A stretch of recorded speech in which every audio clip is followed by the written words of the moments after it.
Please join me in congratulating and welcoming Miss Sophia Nelson, Sterling High School class of 1985, and our newest inductee into the Sterling High School Alumni Hall of Fame.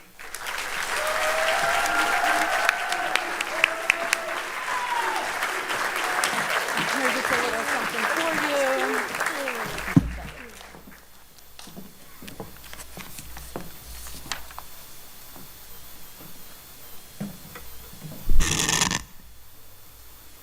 It's nice to return from whence I came. Congratulations to the class of 2026.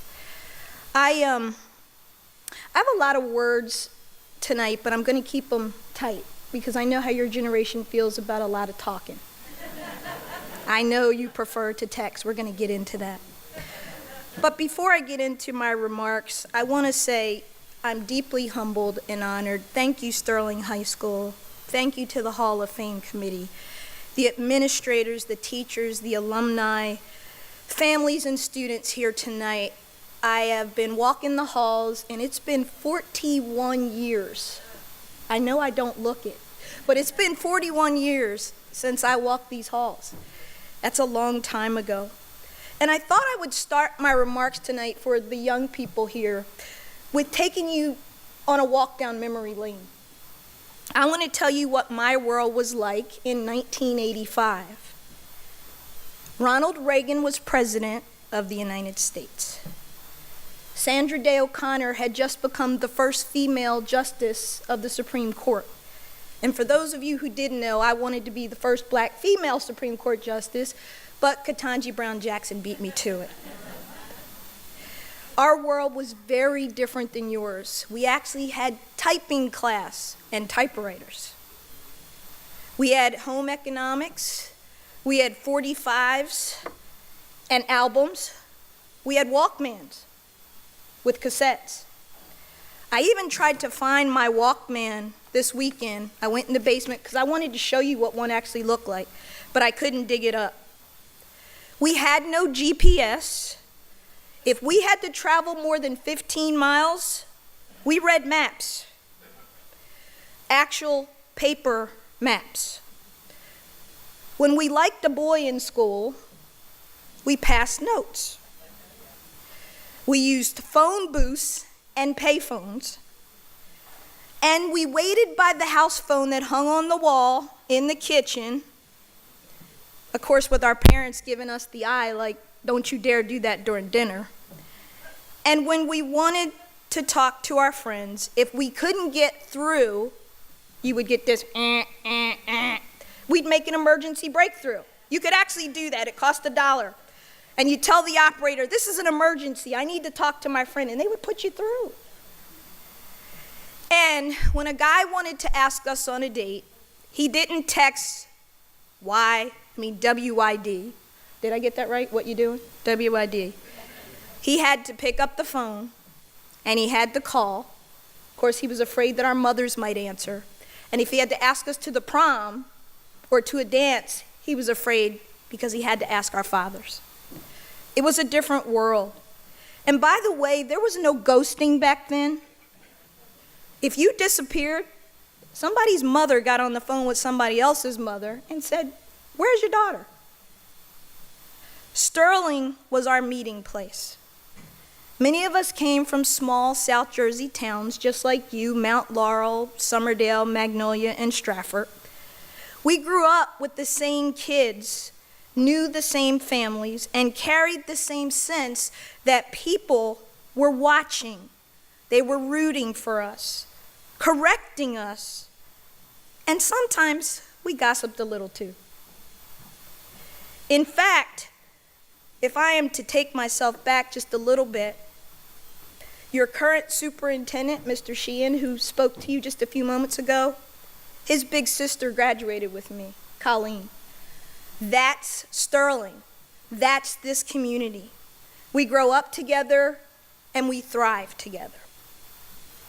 As I was saying, your world is nothing like mine was. You literally have computers in your hands, on your iPhones, on your iPads, on your Chromebooks.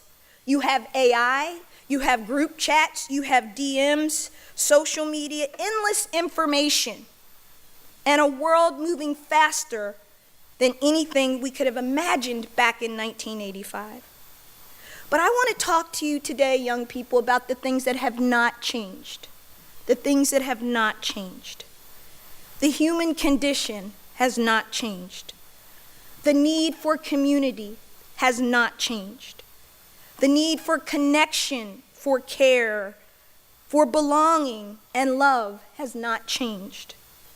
And if you live long enough, as I have now, you learn that life will still test you. People will still disappoint you. Dreams will still require sacrifice. Success will demand discipline. Love will still matter most. And your character will still be the thing that carries you when nothing else can.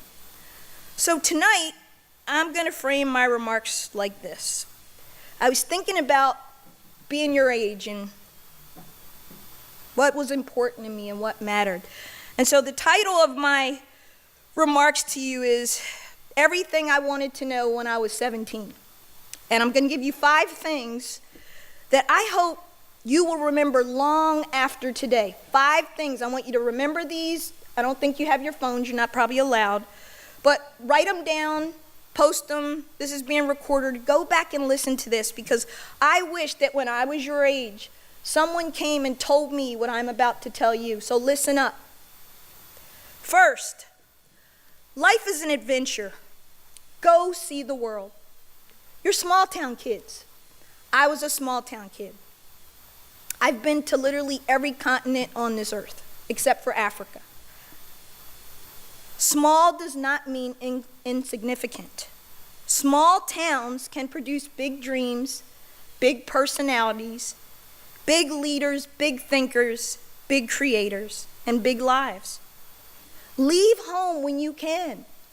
You will always want to come back here. I always love that when I drive down Warwick Road or Summerdale Road, which I lived on, everything's the same. It's like a snapshot that's frozen in time. That small town world. Some of my friends from kindergarten are sitting back there. People I graduated from with this high school came out to support me and see me today.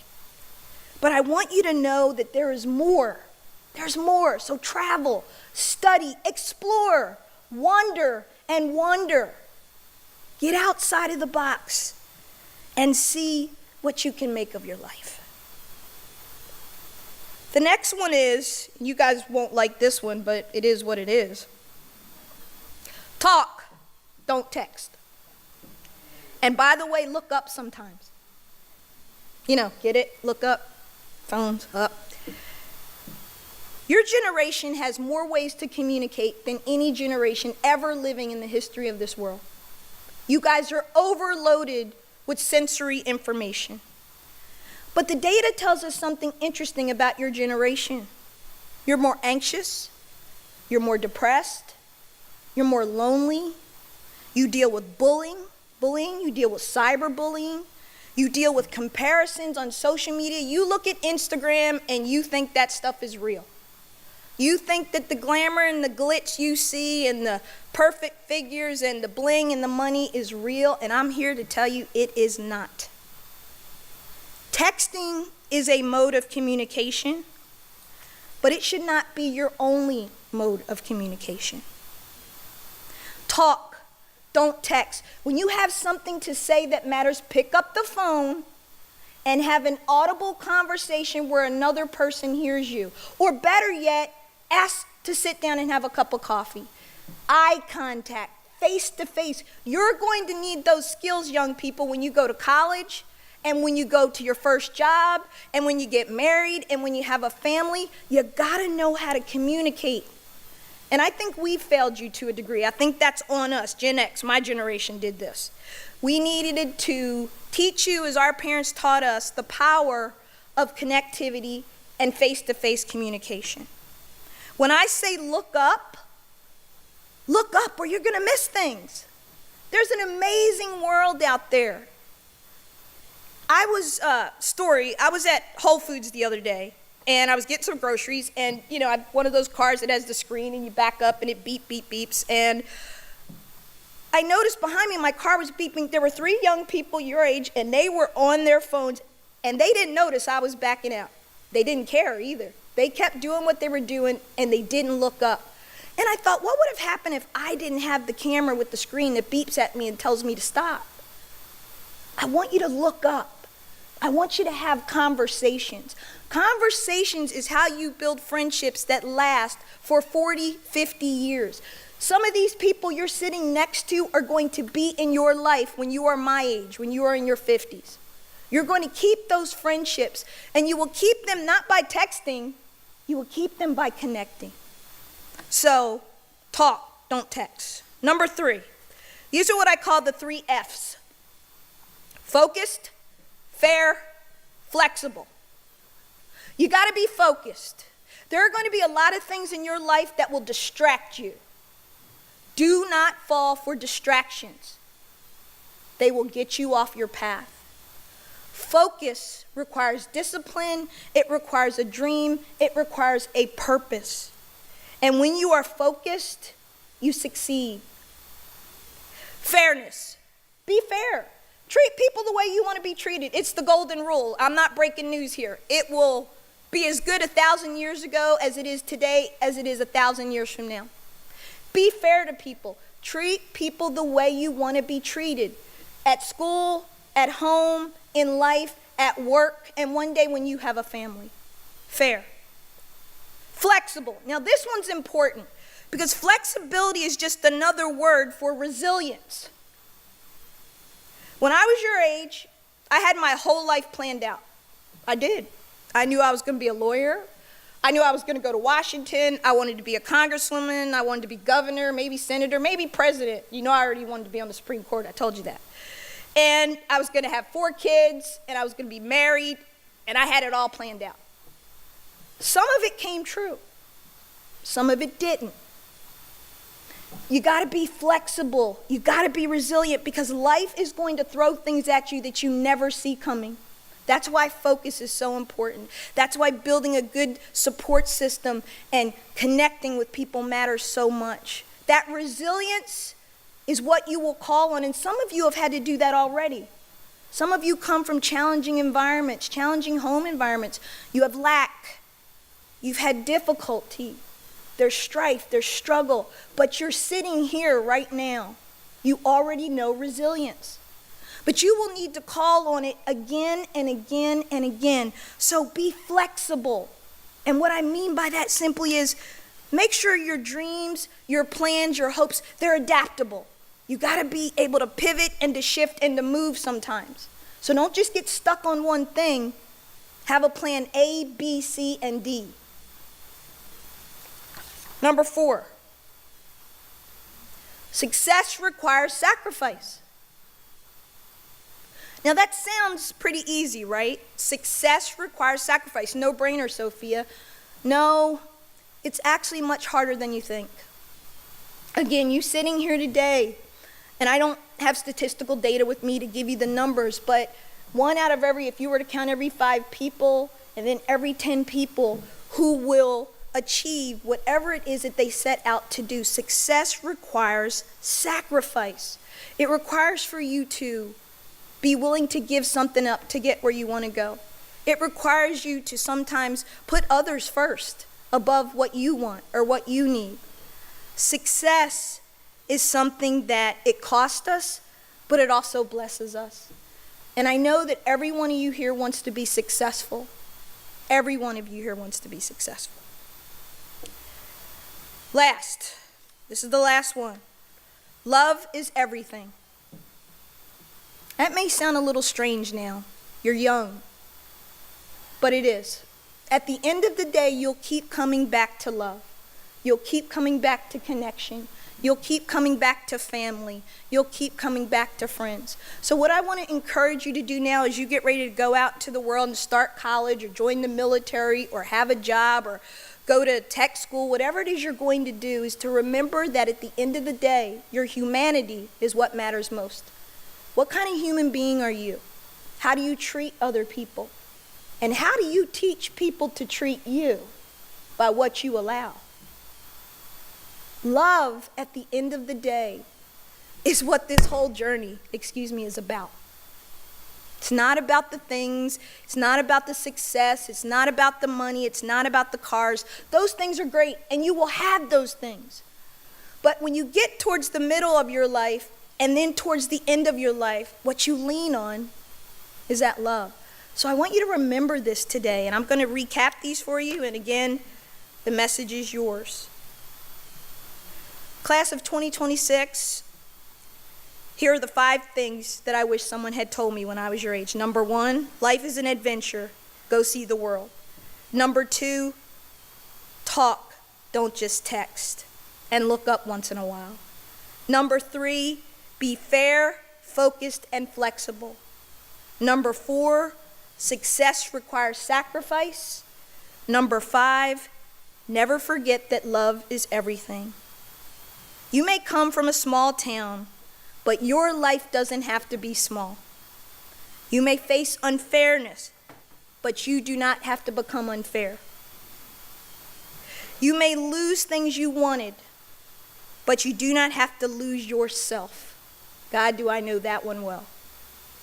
Keep going, keep living, keep striving to be decent and good and kind. If you heard nothing else I said today, be good, be decent, and be kind. Congratulations on your graduation. God bless you and God keep you, and thank you for the honor of speaking to you today.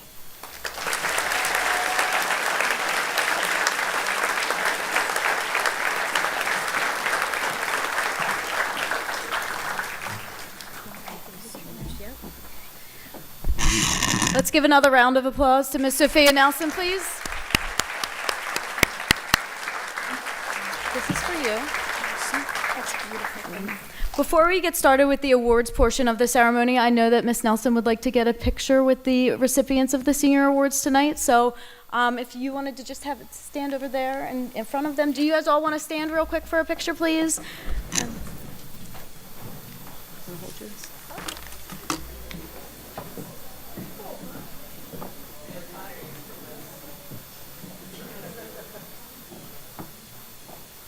We're looking right there to the front.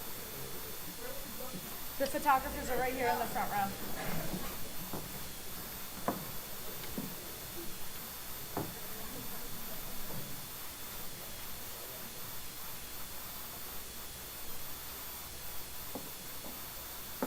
All right, thank you. Thanks again.